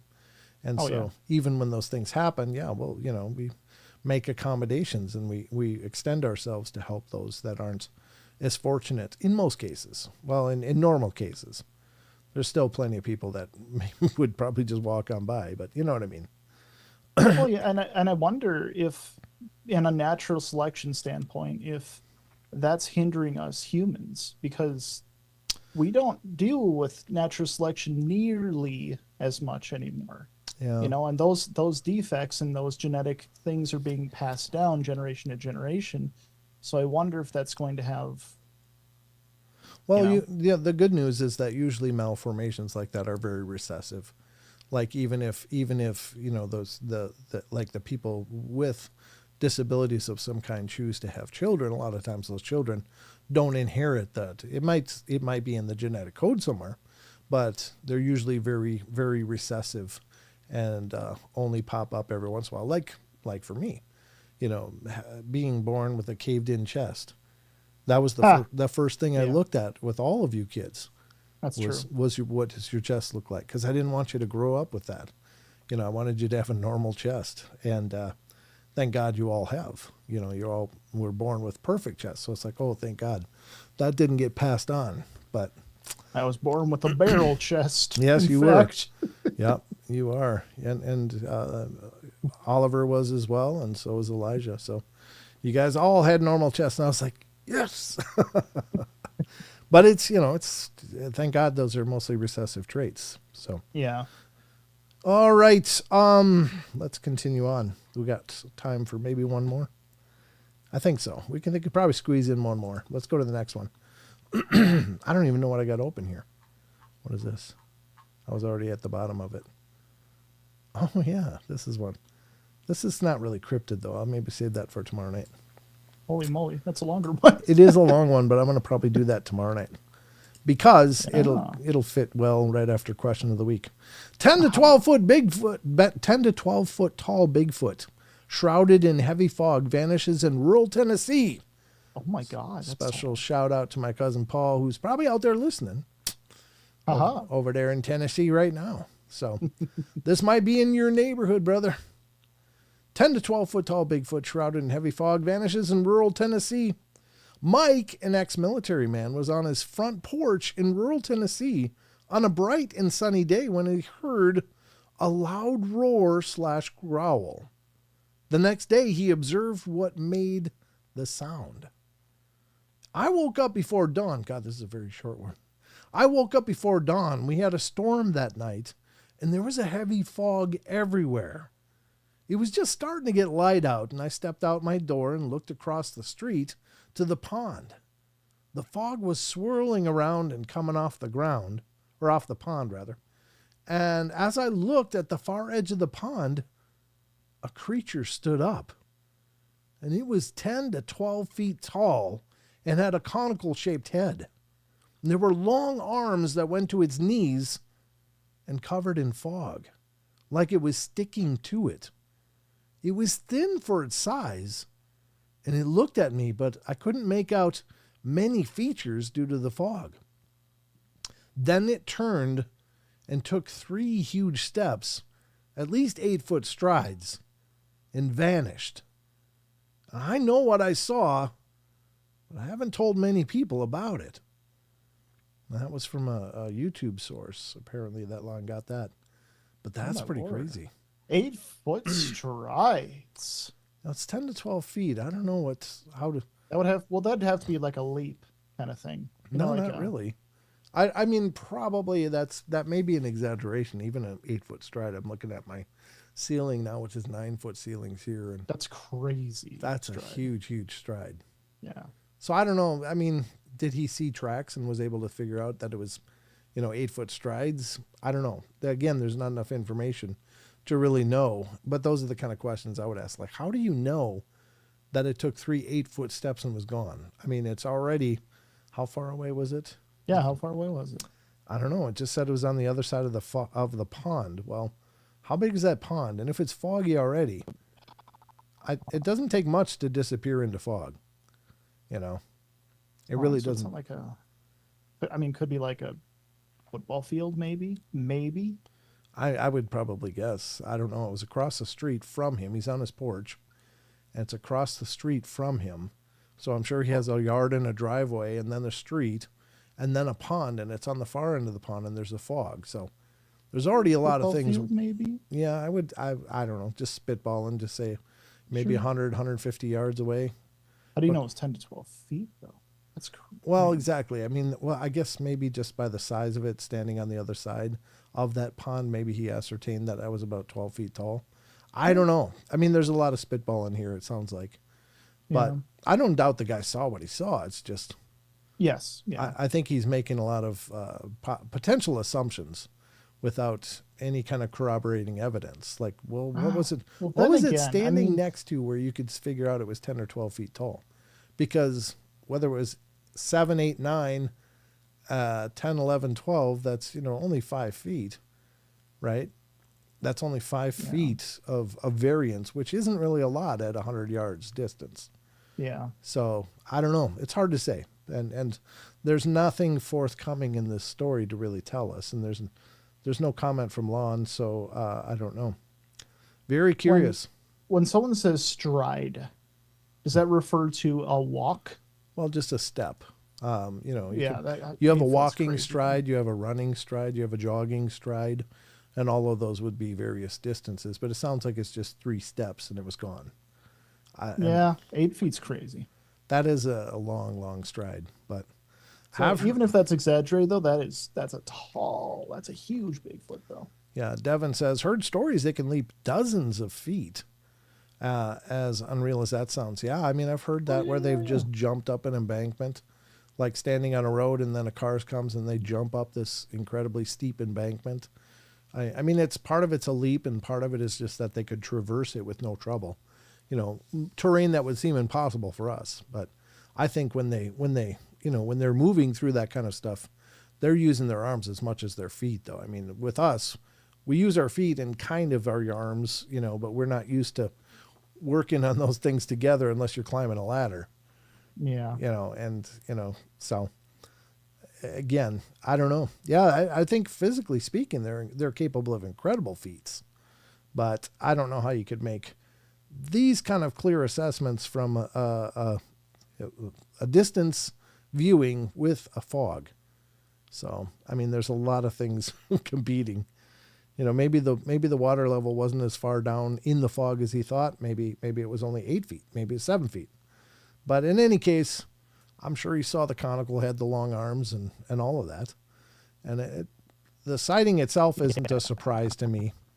But what is a surprise is the definitive statements he's making from that kind of a sighting. So unless you can measure those strides or something, that's a big claim. What's the biggest step? Oh, I don't know. I'm thinking based upon how tall, I'm 5'8". So what's the biggest step I could take if I wanted to? You'd probably do 3.5 feet if you were just doing a step. Maybe.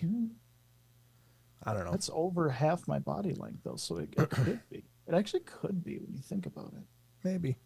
Maybe, but yeah, I don't know. I would say this thing maybe took a 6-foot stride, maybe 5 feet. I don't know. Who knows?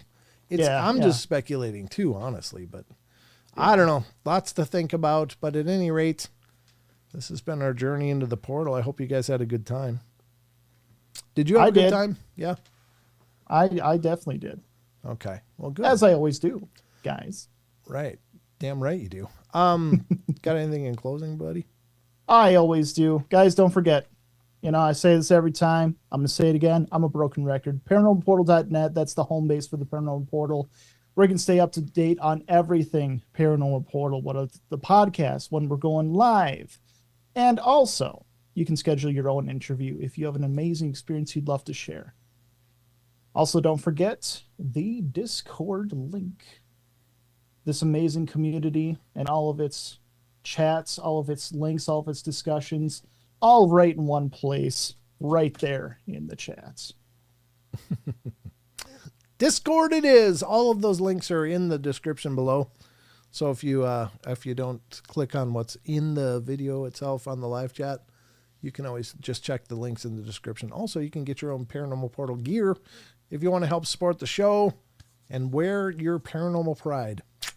You can do that. And on the paranormalportal.net homepage, there's a QR code right on that image when you first load the page, and that'll bring you to our store as well. So, That's right. That's right.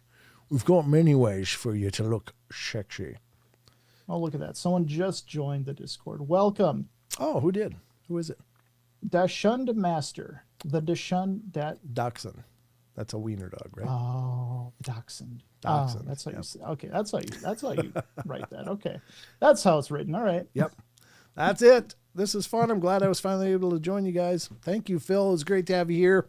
Yeah. Keep coming back, Phil. You've got some great information. You've helped me understand a bunch of things tonight. So I appreciate that. I hope any of you guys that are new listening, that you'll bookmark it, that you'll join subscribe, I guess, join if you want to be a channel member on YouTube, but at least subscribe to the channel, hit the notifications, click all so you get notified anytime we go live. Would love to have you come back. And thank you, Devin. Appreciate you being here. Thank you. David, good to see you. David Hedesheimer's here.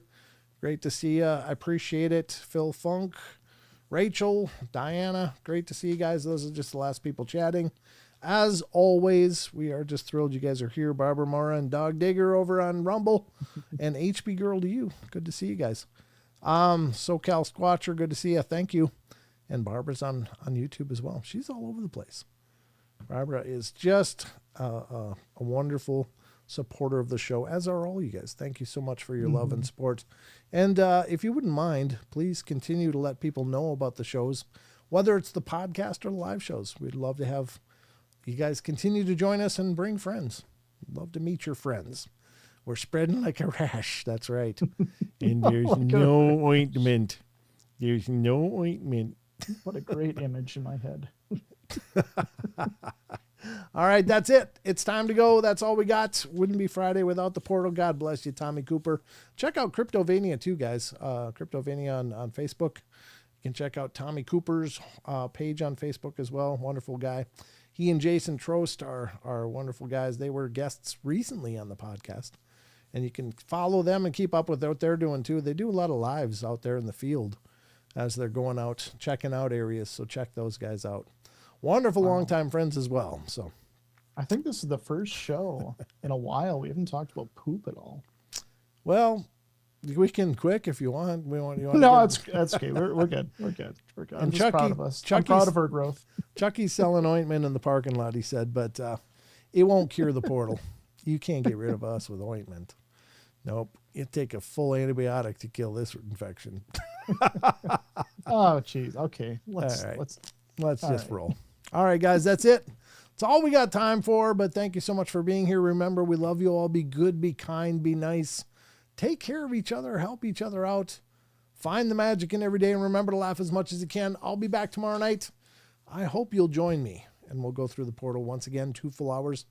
Just me and all of you guys. So I hope you'll join me then, unless Sheldon wants to come back. You're always welcome, Sheldon. That's right. That was a very non-committal response. All right. Just fishing for some love, but okay.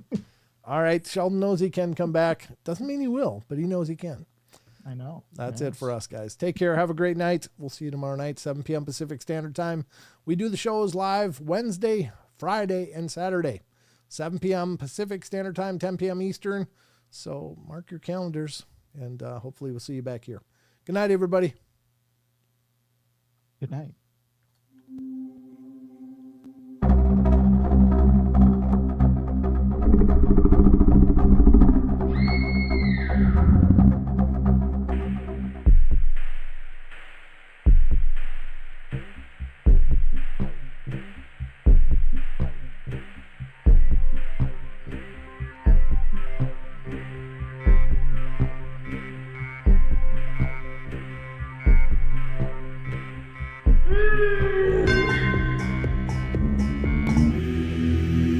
Grandizer. If they want that, then they shouldn't come here anyway. This is a show. It's a community. Yeah. Jesus.